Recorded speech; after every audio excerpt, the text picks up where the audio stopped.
Zonal رویت ہلال committee کے اجلاس ان کے متعلقہ ہیڈ کوارٹر لاہور، کراچی، پشاور، کوئٹہ میں منعقد ہو گئے۔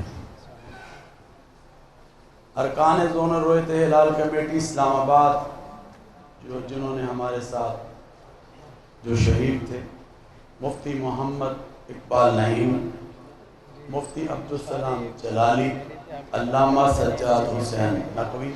مبارک ہو پاکستانیوں، عید الفطر 2024 کے چاند کی حتمی تاریخ کا اعلان کر دیا گیا ہے۔ مرکزی روایت ہلال کمیٹی کے چیئرمین مولانا عبدالکبیر آزاد نے ابھی چاند کی حتمی تاریخ کا اعلان کر دیا ہے۔ پاکستان میں عید الفطر کا چاند نظر آ گیا ہے یا پھر نہیں؟ کل عید الفطر پاکستان میں منائی جائے گی یا پھر نہیں؟ اچانک عید الفطر کی تاریخ تبدیل ہو چکی ہے۔ پاکستان میں عید الفطر کل منائی جائے گی۔ مرکزی روایت ہلال کمیٹی کے چیئرمین مولانا عبدالکبیر آزاد کا کہنا تھا کہ پاکستان میں عید الفطر کا چاند نظر آ گیا ہے۔ حتمی اعلان چاند دیکھنے کے بعد کیا جائے گا۔